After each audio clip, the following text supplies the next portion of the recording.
नमस्कार। आप सभी का स्वागत है मेरे चैनल डिजिटल स्टडी केंद्र में। आज हम लोग डिस्कवरी ऑफ प्रोटॉन पढ़ेंगे।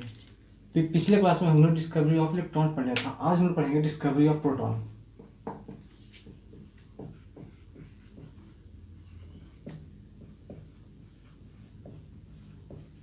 प्रोटॉन की खोज।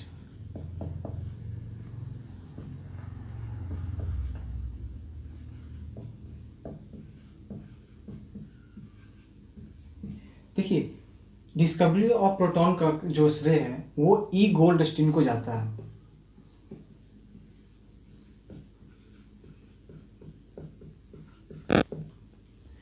देखिए, जब डिस्कवरी ऑफ इलेक्ट्रॉन जब हुआ था तो उसमें क्या किया गया था कि डिस्चार्ज ट्यूब को लिया गया था, जो कि मैं पिछले क्लास में पढ़ा चुका हूँ। वही काम यहाँ भी किया गया था, वही प्रोसेस यहाँ भी अपनाया गया था, बस इसमें कुछ बदलाव किए गए थे। वो बदलाव क्या किए गए थे, चलिए पहले मैं डायग्राम बनाता हूँ, उसके बाद मैं उससे बताता हूँ। देखिए, ये हमारा डिस्चार्ज ट्यूब का फोटो है, ठीक है।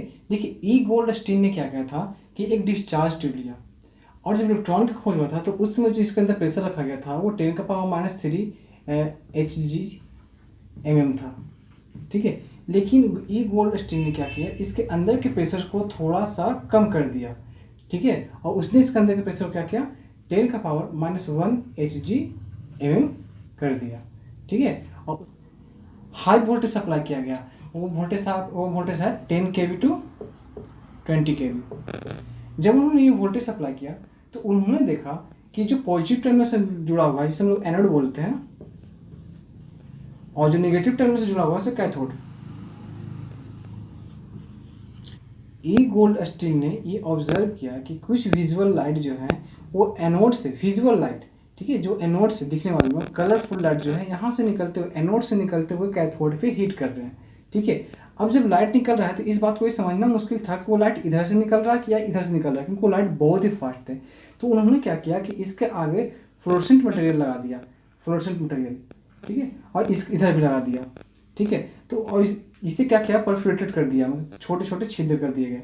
इधर से जो लाइट था वो निकलते हुए इधर जा रहा था, ठीक है। तो ये लाइट विजुअल था, इसीलिए इस लाइट को कैनाल रे या एनोड, क्योंकि ये कैनल की तरह इधर से इधर वो जा रहा था। कैनाल रे और एनोड रे जो है इधर से इधर जा रहा है, मीन्स वो positive terminal to negative terminal जा रहा है।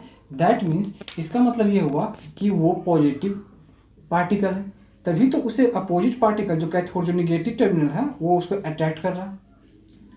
इसे डिटेल से स्टडी किया एवं इस पर कुछ कंक्लूजन निकाले। चलिए उन कंक्लूजन्स को हम लोग देखते हैं। पहला कंक्लूजन ये था कि जो भी चार्ज पार्टिकल था, आपके चार्ज पार्टिकल, आवेशित कण जो थे, वो आवेशित कण जो थे वो पॉजिटिव टू निगेटिव टर्मिनल की तरफ जा रहे थे, वो पॉजिटिव टू निगेटिव टर्मिनल के तरफ जा रहे थे। दैट मीन्स जो पार्टिकल थे अगर पॉजिटिव टू नेगेटिव तरफ जा रहे थे, मीन्स वो एक चार्ज पार्टिकल थे, एक चार्ज आवेश थे। सेकेंड ना क्या था कि इसका ओरिजिन क्या था, इसकी उत्पत्ति कैसे हुई।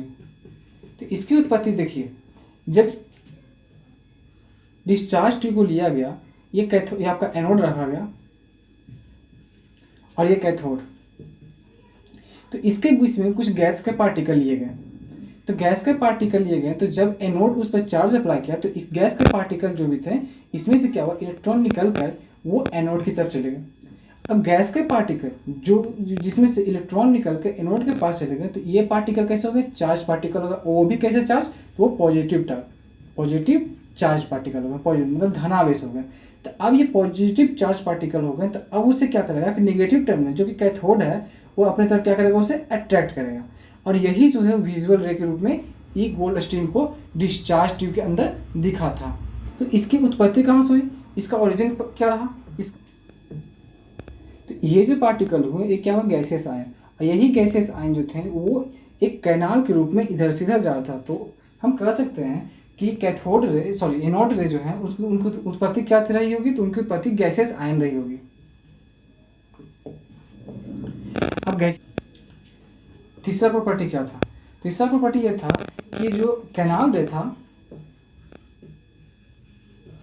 उसका जो नेचर था, उसका जो प्रकृति था, वो गैस पे डिपेंड कर रहा था कि आप किस तरह के गैस इस डिस्चार्ज ट्यूब के अंदर ले रहे हैं। तो अगर कोई कैनाल रे जो वो गैस पे डिपेंड कर रहा है, मीन्स ये जो ये कैनाल रे है जिसे बना वो that is not a fundamental unit, particle. और जब डिस्चार्ज ट्यूब के दोनों तरफ पॉजिटिव और नेगेटिव प्लेट लगाया गया था तो उन्होंने इस बात को ऑब्जर्व किया कि जो एनोड रे है वो नेगेटिव टर्मिनल की तरफ अट्रैक्ट हो गया। अगर वो रे जो है नेगेटिव टर्मिनल की तरफ अट्रैक्ट हो रहा है दैट मीन्स कि वो जो है पॉजिटिव चार्ज पार्टिकल है, धनावेशित।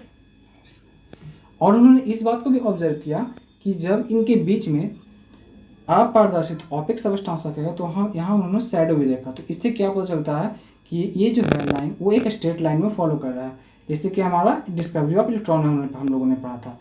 और जब उन्होंने यहाँ पे छोटे छोटे पैडल्स लग दिए, बहुत ही लाइट्स पैडल, तो पैडल ही मूव करने लगा। दैट मीन्स इसके पास एक अपना स्पेसिफिक काइनेटिक एनर्जी भी है, तभी तो वो काइनेटिक एनर्जी, तभी तो इस पैडल को मूव कर पा रहा है और साथ ही साथ वो स्ट्रेट लाइन में मूव कर रहा है, तभी इस चीज़ का वो शैडो यहाँ बना पा रहा है। तो जो जो पॉजिटिव आयन है वो एक स्ट्रेट लाइन में चल रहे हैं और साथ ही साथ वो एक पार्टिकल है, तभी पास उन पार्टिकल है और इसलिए उनके पास एक काइनेटिक एनर्जी है। ई गोल्डस्टीन ने चार्ज बाई मास का रेशियो निकाला तो उन्होंने इस बात को ऑब्जर्व किया कि चार्ज बाई मास का रेशियो जो है वो इसमें लिए गए गैस पे डिपेंड कर रहा है। मीन्स ये गैस पे डिपेंड कर रहा है, मतलब उसमें अगर हम गैस को बदल रहे हैं तो चार्ज बाई मास का रेशियो जो है वो अलग। इस तरीके से उन्होंने बहुत सारे गैस का एक्सपेरिमेंट किया और फाइनली उन्होंने बहुत एक्सपेरिमेंट करने के बाद सबसे लाइटेस्ट गैस, सबसे हल्का गैस हाइड्रोजन के लिया गया। और जब उन्होंने हाइड्रोजन कर लिया तो उन्होंने देखा कि चार्ज बाई मास का रेशियो जो है वो सबसे हाईएस्ट आया। चार्ज बाई मास का रेशियो जो है वो सबसे हाईएस्ट आया। और हम लोगों को पता है आज के दिन में कि एक हाइड्रोजन जो होता है, हाइड्रोजन का एक एटम जो होता है, हाइड्रोजन का जो एक एटम होता है उसमें एक प्रोटॉन प्लस एक इलेक्ट्रॉन होता है। तो अगर चार्ज ट्यूब में हम रखते हैं, यहाँ से अब इस केस में अगर हाइड्रोजन लेते हैं तो हाइड्रोजन का अगर एक इलेक्ट्रॉन इधर निकल के इसके पास आ जाता है तो इस तब हाइड्रोजन के केस में हम ये बोल सकते हैं कि जो वहाँ पे कैनाल रे बन रहा है वो कैनाल रे आपका प्रोटॉन का बन रहा है, ठीक है, वो प्रोटॉन का बन रहा है। बाकी गैस में आप ये नहीं कह सकते हैं कि जो कैनाल रे है वो प्रोटॉन है, क्योंकि आप यहाँ देखिए, यहाँ जब हम हाइड्रोजन को लिए तो हम लोगों ने ऑब्जर्व किया कि चार्ज बाई मास का रेशियो जो है वो सबसे हाईएस्ट आया। और सबसे जब हाईएस्ट आया, और हाइड्रोजन ही एक है ऐसा एलिमेंट है जिसमें एक प्रोटॉन प्लस एक इलेक्ट्रॉन होता है। तो जब इसमें से हम एक इलेक्ट्रॉन को निकाल देंगे तो सिर्फ क्या बचेगा, सिर्फ प्रोटॉन बचेगा। अब वो प्रोटॉन जब इस तरफ मूव करेगा, नेगेटिव कैथोड टर्मिनल की तरफ जब वो मूव करेगा तो हम उस कंडीशन में हम कह सकते हैं कि यहाँ पे जो कैनाल रे का जो फॉर्मेशन हो रहा है वो सिर्फ और सिर्फ प्रोटॉन का बना हुआ है। तो हम कह सकते हैं तो इस तरीके से प्रोटॉन का डिस्कवरी हुआ। और बाकी गैस के कंडीशन में हम ये नहीं बोल सकते हैं कि जो कैनाल रे है वो आपका प्रोटॉन का बना हुआ है। हाइड्रोजन के केस में सिर्फ ऐसा होता है कि एक प्रोटॉन और एक इलेक्ट्रॉन होता है। अगर इसमें से हम एक इलेक्ट्रॉन को लूज कर दें तो सिर्फ और सिर्फ एक प्रोटॉन बचता है जो कि यहाँ एक कैनाल रे को फॉर्मेशन करता है। और हाइड्रोजन के हेल्प से ही ई गोल्डस्टीन ने प्रोटॉन को डिस्कवर किया। तो प्रोटॉन की डिस्कवरी जो हुई है वो हाइड्रोजन गैस के हेल्प से हुई है। और एक पॉजिटिव चार्ज होता है, इसका चार्ज का जो वैल्यू होता है वो आपका होता है 1.6 इंटू 10 का पावर 19 कूलम। और इसका जो मास होता है वो मास आपका है 1.625 इंटू 10 का power -27 kg। Okay, discovery of electron और डिस्कवरी ऑफ प्रोटॉन को लेकर जे थॉमसन ने सबसे पहला एटॉमिक मॉडल को दिया था। चलिए उससे हम लोग देख लेते हैं। देखिए, जे थॉमसन जो थे उन्होंने सबसे पहले डिस्कवरी ऑफ इलेक्ट्रॉन और डिस्कवरी ऑफ प्रोटॉन को नजर में रखते हुए सबसे पहला एटॉमिक मॉडल दिए थे। इसके लिए उन्हें नोबेल प्राइज भी मिला था।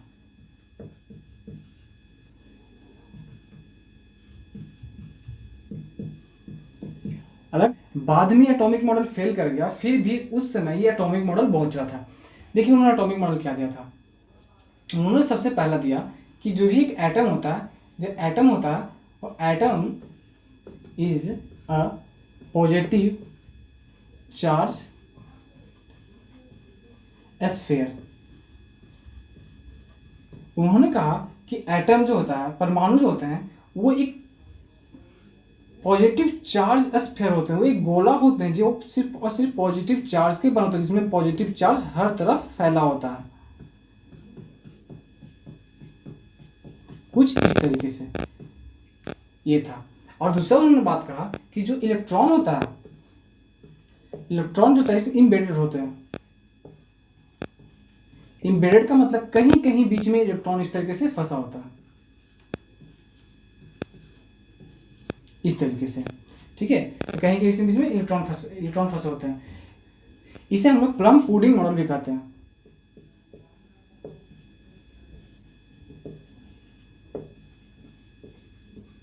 या फिर वाटरमेलन मॉडल।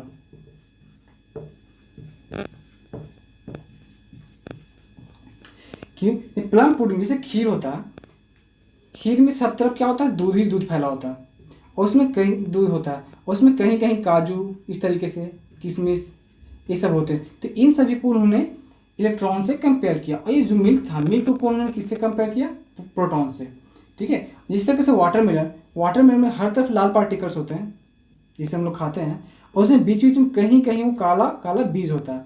तो इन्होंने इस काले काले बीज को क्या कहा कि ये आपके प्रोटॉन है, सॉरी ये आपके इलेक्ट्रॉन है, और ये जो रेड पार्ट है, जैसा कि आपको फिगर में दिख रहा है, ये जो रेड पार्ट है वो रेड पार्ट क्या है, आपका प्रोटॉन है, पॉजिटिव चार्ज है, और उसमें जो काले काले बीज जो दिख रहे हैं वो क्या है, इलेक्ट्रॉन है, वो इलेक्ट्रॉन इम्बेडेड है। तो इस तरीके से उन्होंने सबसे पहला एटॉमिक मॉडल को दिया था।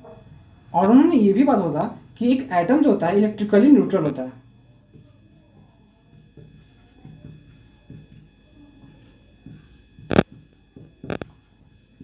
इलेक्ट्रिकली न्यूट्रल होते हैं मतलब कि विद्युतीय रूप से ये उदासीन होते हैं। इनमें ना तो ज़्यादा पॉजिटिव चार्ज होता है और ना ज़्यादा नेगेटिव चार्ज होता है, ये दोनों चार्ज क्या होता है, आपस में बराबर होते हैं। ये था जे थॉमसन द्वारा दिया गया एटॉमिक मॉडल। अगर मेरा पढ़ाया हुआ आपको पसंद आया तो प्लीज़ मेरे चैनल को लाइक, सब्सक्राइब और जितना ज़्यादा से ज़्यादा हो सके शेयर कीजिए। Thanks for watching.